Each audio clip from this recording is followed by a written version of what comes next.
Well, good morning. Welcome back to Partickhill Station. I'm just finishing off a coffee and doing a doodle of a car.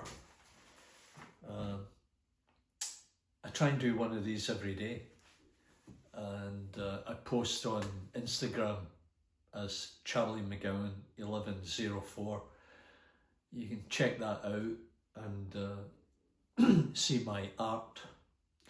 So there's something I want to share with you this morning.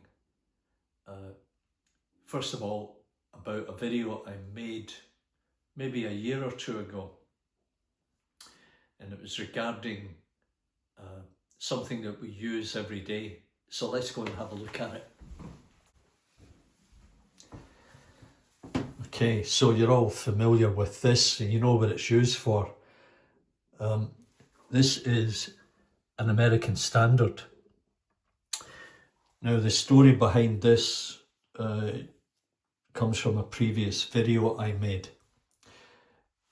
We had a couple of these installed, and because we had a problem with leaking, so we got these installed, and some time passed, and then I got a note in from the local town sewage and water services informing us that we have an overuse of water. And it turned out that the seal down there was leaking, and a number of times a day the thing would run, and didn't realise this was happening. So I contacted American Standard and explained the situation, and immediately they said, "Oh, no problem, we'll send you out some new seals." So that should have been an alert right away. So I installed the new seals and thought that would take care of it, but it didn't solve the problem, because it would still run intermittently every now and again. And I even put stainless steel washers, well, they were stainless steel washers, but they may have only been plated, or there's something in the water that's rusting them, and I'll need to take that out, because you can see the deposits down there. And this line here, I think that where the water is kind of indicates that it's still leaking. Anyway, what a pain that's been. So avoid American Standard toilets if possible. Okay, so having said that, we'll go downstairs to the train room, and I'll show you what's happening down there.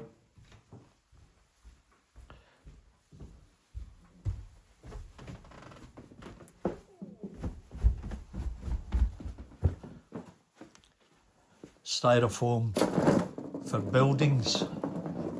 There's a Harry Potter set, if anybody's interested. And here we go, Partickhill Station. It's I've got too many things out there. I get caught between a number of projects, and I haven't got organised to get things back in these boxes, as you can see. All right, so let's see if we can get this sorted. So one of the great things about the community is that you can reach out, or at least you hope that others reach out and connect with you. I try to post informative videos that will be of interest to many of you out there. Now, I know there are many YouTube railway enthusiasts out there who have their own channel showing their own rolling stock, telling their own story. So it's important, of course, that you know that I greatly appreciate you taking the time to stop by here and watch and listen to what I'm running and what I have to say. So, and as I say, I always ask if you get any comments to please post them. And on a recent series of videos on the Caledonian Railways single, you know, I showed that I had a problem with the single. It was rocking. It wasn't able to pull the coaches. It would stop at one or two of the points on my layout. And Double O Electronics, I think that's the name of the page, made a comment about the points, and this one over here in particular, and I'll show you it in a minute. He suggested that it might not be the points. It very well might be, as Double O Bill had pointed out, that the local, as it passed through the point, it lost contact and it was not getting any power. And as a result, in Double O Bill's case, he added additional pickups to the front bogie. And Double O Electronics gave me a bit more detail about what the issue was and how I might be able to resolve it. So one way around is to add pickups to the tender, because the tender can still draw power as the loco enters and passes through the point. So that might be the way to go, and probably a simpler way than trying to add pickups through the front bogie. So let's just have a look at this, and I'll try and demonstrate what's happening.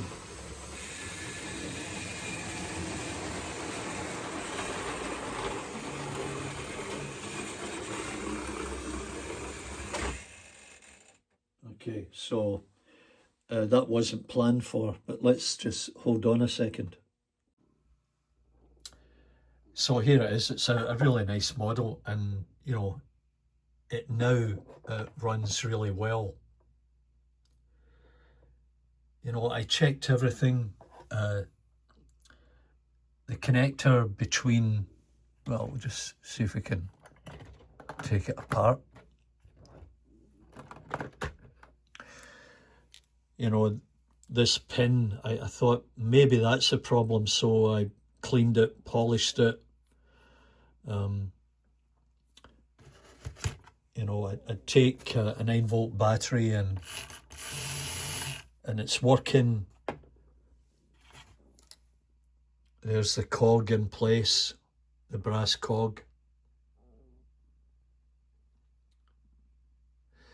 So I tried everything, checked everything, until at one point I noticed that this connector here wasn't connected very well, and I had used the multimeter to see if I had continuity, and I got nothing at this one. So I pulled it a bit and reset it, put it back in place, made sure the other end was in place, and lo and behold, it started working. But that was after checking all the wired connections, and also the wheels, to make sure there was nothing binding there. Anyway, that was that problem solved. And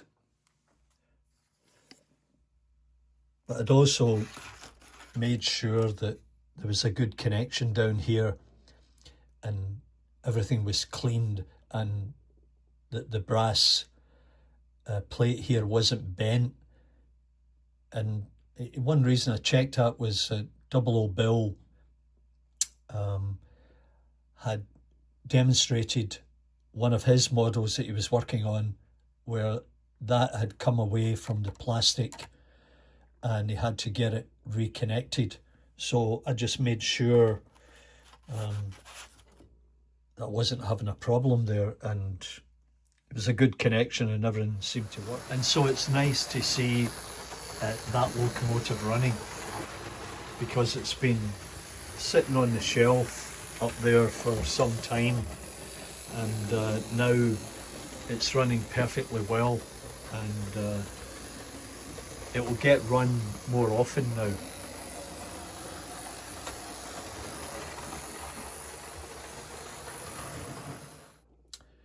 So here it is. It's a really nice model, and you know, it now runs really well. You know, I checked everything. The connector between, well, we'll just see if we can take it apart. You know, this pin, I thought maybe that's the problem, so I cleaned it, polished it. You know, I'd take a 9-volt battery and it's working. There's the cog in place, the brass cog. So I tried everything, checked everything, until at one point I noticed that this connector here wasn't connected very well, and I had used the multimeter to see if I had continuity, and I got nothing at this one. So I pulled it a bit and reset it, put it back in place, made sure the other end was in place, and lo and behold, it started working. But that was after checking all, you know, all the wired connections, and also the wheels, to make sure there was nothing binding there. Anyway, that was that problem solved, and I was doodling with a number of things around here. There's one loco that this is a main line. I think it's an MT4, and you know, I've got a piece here that's this part's come away and it's very delicate. Got to be a watchmaker like Double O Bill to get this one back in place.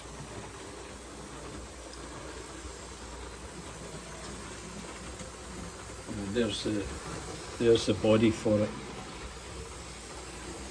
A nice local. Anyway, so that's one of the things I've been doing. Another one, as you can see, I've got the Britannia running around there, and we'll have a closer look at it in a minute. It's one of a number of tender-driven Hornby locomotives that I had trouble with, and specifically with the cog. And you may have seen the number of videos that I made previously about this problem, and how I tried to solve it and then eventually resolved it. And this was one of them. It just wasn't working. That cog was spinning and I had difficulty getting it off, and then had to order the new replacement ones, and worked away at excuse me, at replacing it.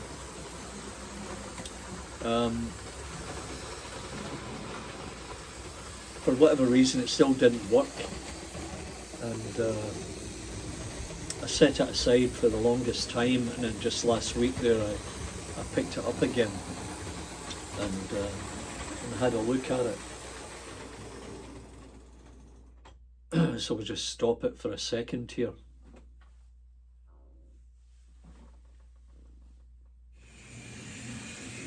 So part of the problem of having a DC layout is you can't run two trains on the same track. You'll be asking for trouble.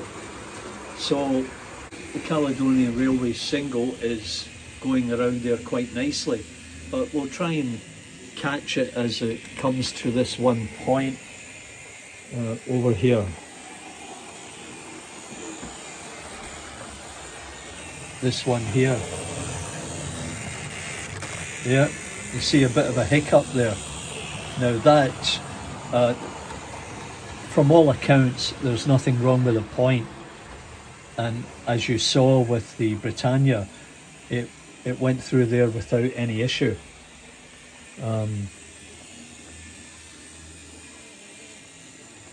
I'll just turn that down a little bit, and you will see it with more clarity as it comes around here, and it will probably halt just at this point, just like that. So that's very frustrating, and you know, you can't really see, but the big main wheel's sitting right on that frog, getting no power. Meanwhile, if I had pickups back here, it would probably go straight through, and there all it required was a touch to get it moving again. And it picks up power on its own.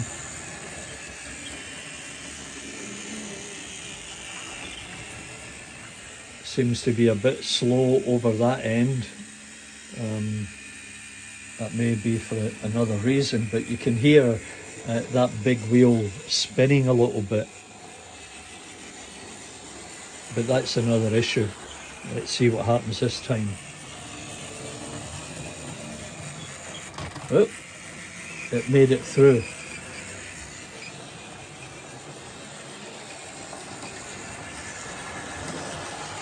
So we'll just turn the speed up and see if it will run on its own. Meanwhile, back at the table, that's another task that I have to be looking at.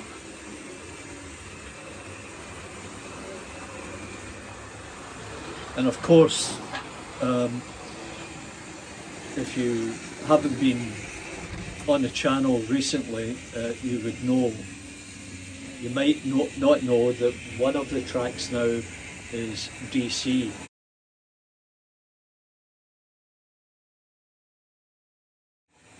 After I had successfully converted a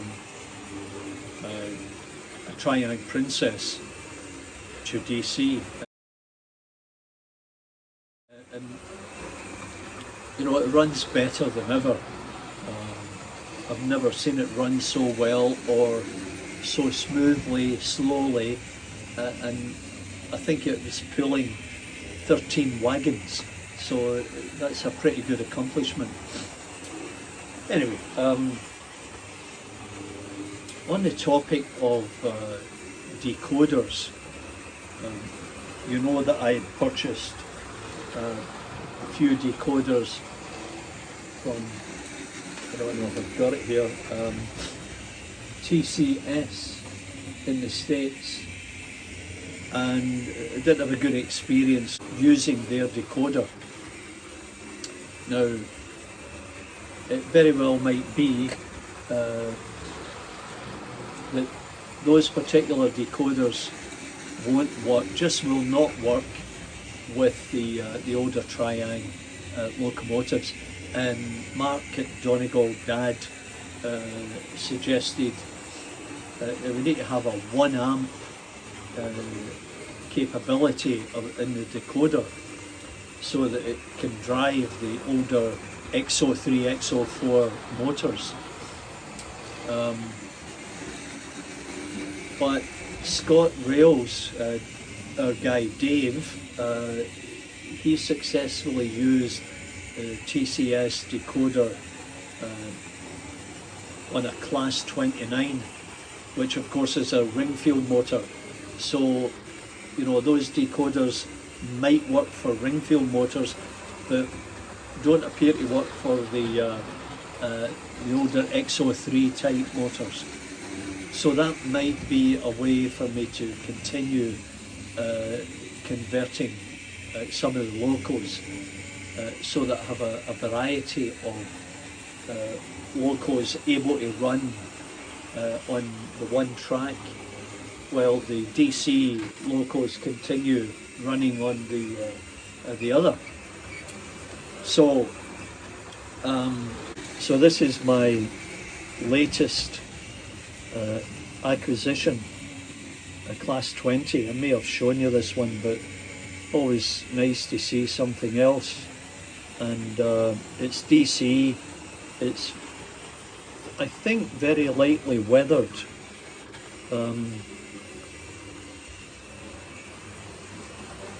And it's a Lima, but very nice loco, and runs great, smooth. It's missing a coupling, but Faisal, my friend from whom I purchased this, gave me an additional coupling to add on there.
So another project I'm working on is this class 47,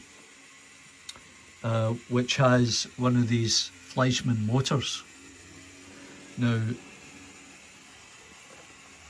I've had problems with it, and you know, now I'm trying to check all the wiring, but when I was doing that, I noticed that here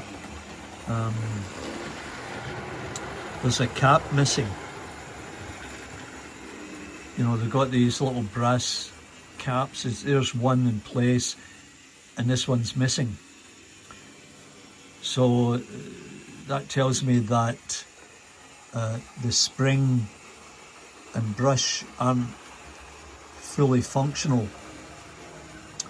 I tried the old trick with the battery to no avail.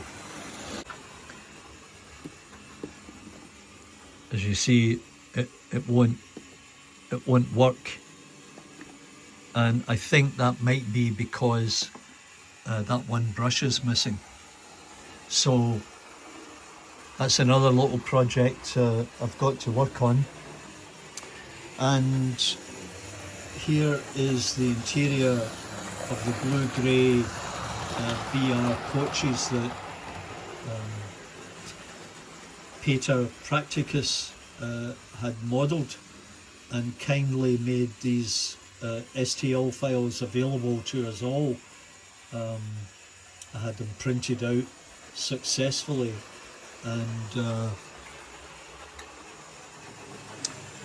I might have a go with this one here and see what happens if I can do that. There's some large tyres that I've got to break apart that I had printed at the local library.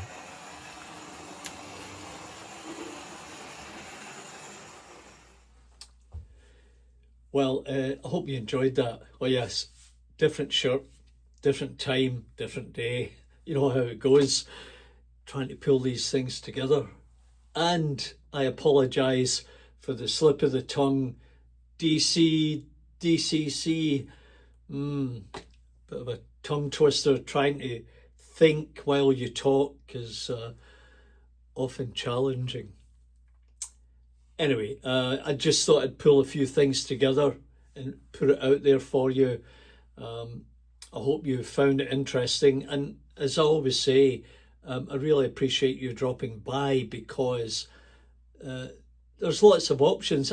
I spend the mornings going through YouTube, seeing what everybody else is doing and commenting, right? Because that's a big part of it. And I always hear back from the people to whom I leave a comment.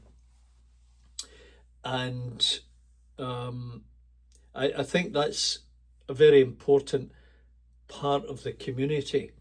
And I'd just like to thank all the new subscribers to my channel. Every month there are more and more people joining in, and they know it doesn't cost them anything. And I hope that I bring something different, or at least my perspective, my story, my railway, my trains, whatever way you want to look at it. And I hope that you all enjoy it. So yeah, please drop a note, stay in touch, and you just never know when I'm going to go over to the UK. So keep an eye out. You never know. And we'll see you next time here at Partickhill Station, or maybe another station. You never know. Bye for now.